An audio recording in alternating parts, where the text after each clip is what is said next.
Fesi tebannagikolako tebannagikwatako bakyali wansi mu nsonga z'amaserengeta eyo yonna. Export TV to the world. Enteekateeka ez'okuyonja omugole wa omukunjatasera omukulu amanyikiddwa nga King Sheebah zitandise okweyongeramu omuliro speed oba gear.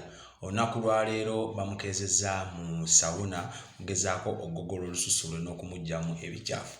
Video yonna ngireese era ngenda gikuwa eno gye bayita Export TV nga tusangibwa ku mutimbagano egy'enjawulo okuli YouTube, TikTok, Instagram ne Twitter.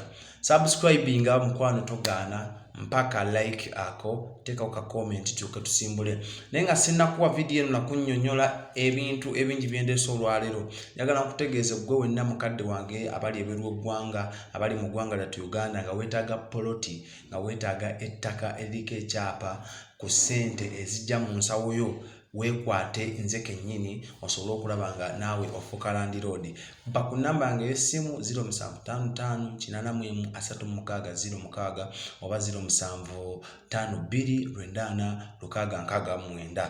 Waliwo n'enteekateeka gye baatuleetedde nga basobola okugulira ettaka lyo ne balikuteekerateekera. Oyinza n'obagamba nti baalo munsimbireko ebitooke ne bakusimbirako ebitooke ne babiteekateeka bulungi ne bakusimbirako olusuku, muwogo, lumonde, ebintu ebiringa bwe bito ne bakuteekerateekera poloti yo n'oddanga eri bize n'otandika okulya. Kuba ennamba y'essimu kati osobola okuganyulwa mu mugano guno ogwaze neesiga weesige Export TV. Omukulu omukunjatasera olunaku lwaleero asitudde ekyebbeeyi kye nga bwe ngenda okukulagako n'akikuwa bukolokolo mu sawuna emu ezimanyikiddwa nga bw'ogenda ogiwulira asobole omumuyooyoota skin nga bwe yeetegekera ne final touches ezigenda okuva mu kibuga ekya Nairobi ekisangibwa mu ggwanga ly'e Kenya. Story badde mpanvu ne King Sheebah agenza okuvaayo ng'anyiriranga kinya. Mutayi segenda kukulwisaayo sijja kwogera lulonda kambe nzikiriza nkuwe video olabe akeetala akabadde eri nga namutala omunyageko ente nga omukunjatasera agezaako okuteekateeka emmaali ye. Eno Expo nze omwana soda mbeera ne Mutayi Abe mukwane namba yaffe ya Expo eri awo wansi gikubeko tusobola otambuza ensonga endala ennyo maridadi sana. Ndabira video eyo era nkusaba ogisharinge if possible. Mikwano gya Sheebah mwenna mbasabye mwenna tusharinge ate twagale Export TV. Mukama Katonda omulungi abankuumire. Tuyingidde King Sheebah bamukomye kuseye gwo wange. Yes. Okakasa. Let me for the showing the you. Abajjukira we twatandikidde King Sheebah yabadde nga sikini eri very rouging. Very ngoyinza okugamba oba ki n'essaawa eno kale bane enkyukakyuka wano ejja muddaki ejja mbadde manyi bitwalayooko emyezi enkyukakyuka tutandikirawo giraba tuli wano ono abuuziza zino kamera ziri live singa ebadde edited wandike nti oba King Sheebah atandikiddewo okukyuka tuli ku mabirizi mwe nabadde manyi ebintu bitwalamu ku kabanga. Soko osomera abantu ennamba y'essimu kati bategedde nti si kusaagamu. Fesi tebannagikolako tebannagikwatako bakyali wansi mu nsonga z'amaserengeta eyo yonna. Soko osome ennamba y'essimu abantu bagifune 0705 asatu 45 27. Tuli wakati mu kibuga ku Mabirizi Complex level 7 room number 33. Abalina bimugaba enkovu ku mubiri binnamakula embuto ezaayiika abalina amabeere mu luzungu mubadde mbinyonyola mu luzungu bamulifting okwo kubakwata mu kabina akaatagala akaseseetuka tekawera bulungi kalimu ebikoko ensozi amambuka amaserengeta Sudaani.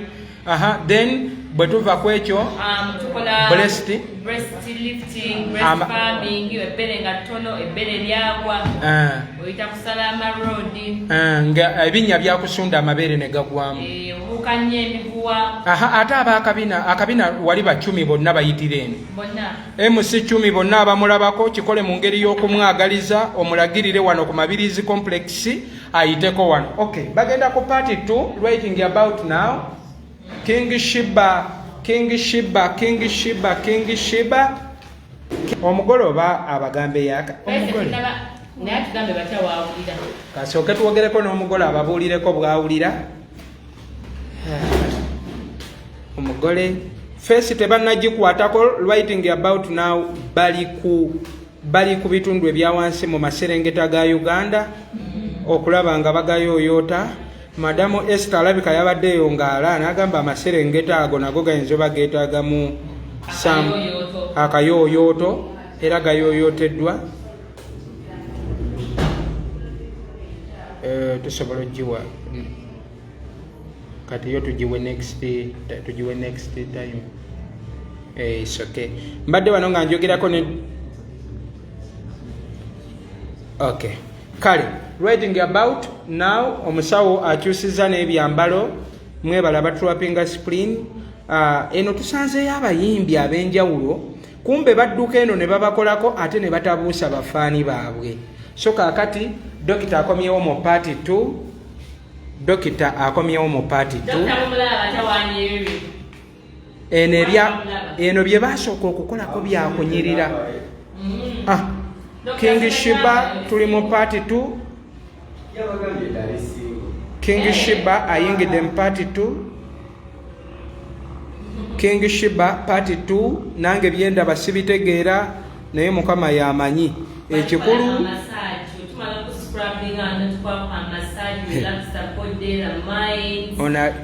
Ona n'ekibuzo kyabuuziza naye oba nakisobola alina byambuuziza mbu babisika.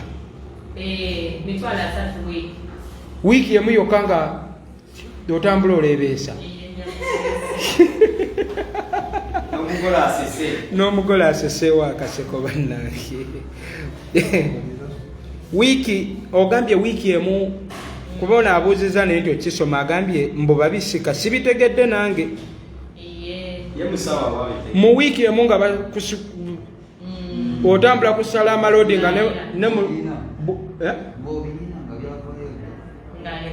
bw'oba n'ennyumba nga tebaamu nnyo lutakataka osobola n'otambula ng'okoote nga nankani ekweya bannange ekiri e Kampala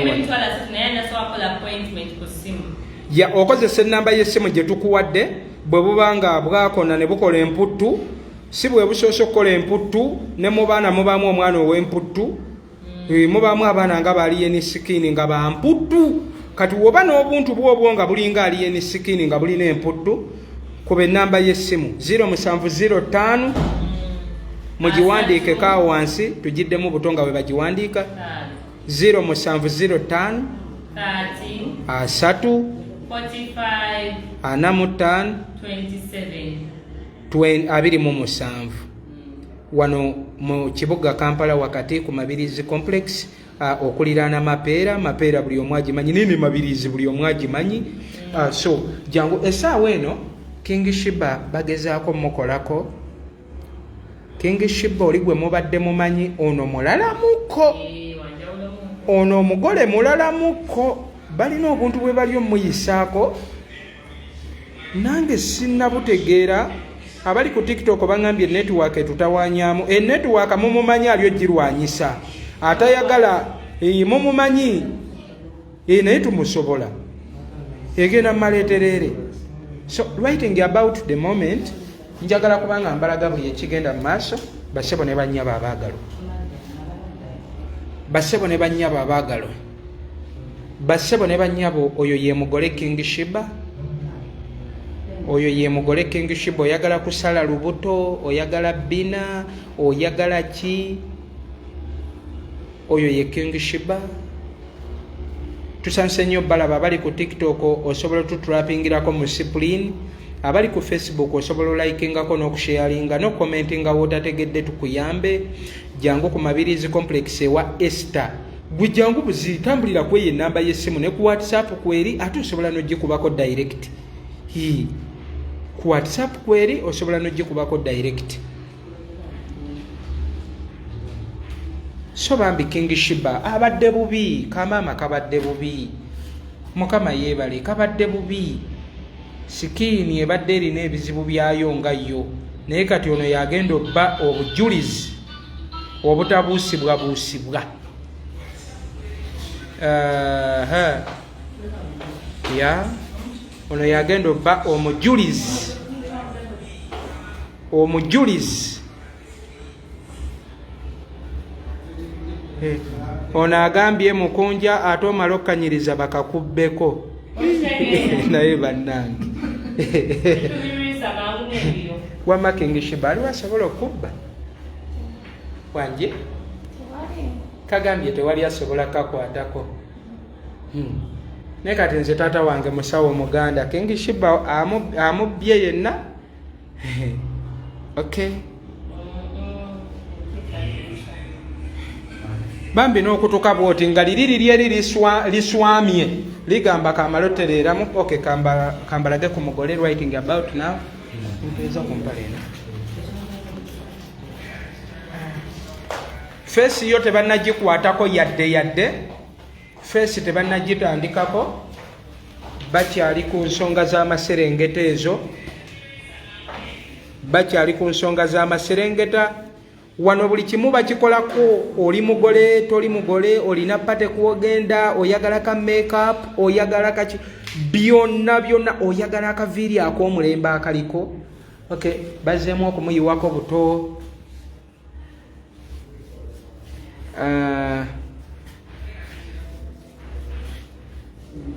yeah all right thank you abatrapping a spleen thank you so much god bless thank you so much bane tuli basanyufu nnyo tusanyuse nnyo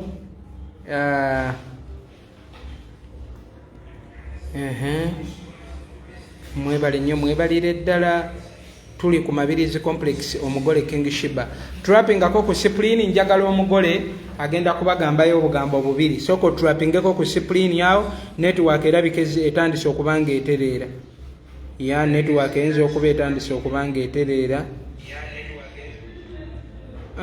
network erabika eteredde kati ddamu trapping spleen tugukume buto omwoto nga munfunira ne ku charger ya iPhone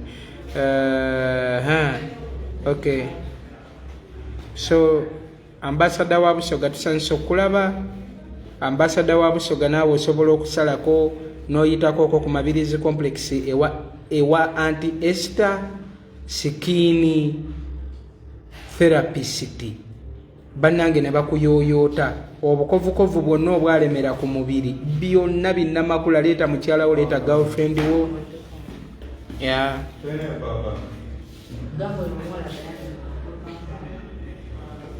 ono ambuuziza mukonja is that Dr. Singo ojja kujjayo ekirungi abeerawo 24/7 ya mwebala batrappingako spleen trappingamu spleen tusitulemu network kale katuwulizeko ku King Sheebah nga n'abasawo bagenda mu maaso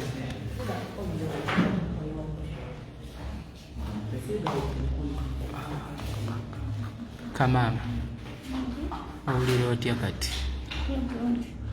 owulira nga yafuga eggwanga kati okyamujjukira okyamujjukira yani okyamusisuubira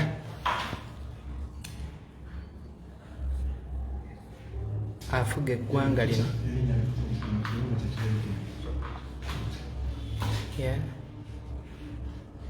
abasawo beetala abasawo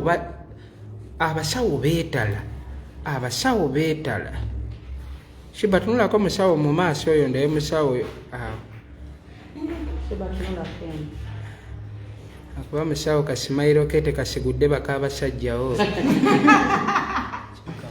abo busimayiro obwo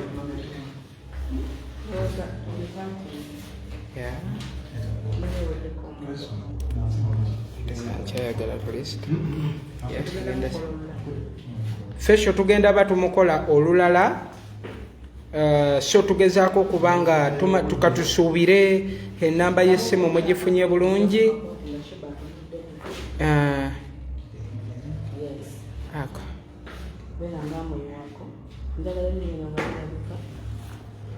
wano buli kimu bakikolako omugole ye King Sheebah ow'ekyasa kino abasawo b'eno balina kakeya boyi, abaana balina kakeya,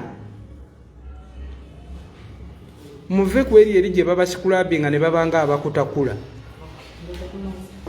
Alright. Okay, tugezaako tumaliriza wano. Tumaliriza paati olunaku olwaleero bakozeeko ekikoleddwako. Bambi abamanyi King Sheebah abaludde nga bamulaba mumanyi embeera bambi gye yayitamu nti skini ye eba yeetaagamu akatayimu, naye ate nze nfuniddewo essuubi nti feesi leero tebagikutteeko. So akadde konna tugenda batukomawo kuba olunaku olwaleero twatambudde kikerezi. Eyanzigiridde leeti naŋŋamba mukunja, naye basereebwa eri gye babakolerako gye batabagamba lwaki teweetwalayo ekiba kibe, oba babagoba babagobe. Munaye Mukama n'ansaasira naffe ne tutuukayo. Kati naffe ke tuzuddeyo okunyirira bye tugenda okutandika okuba nga tukolako. Export TV to the world.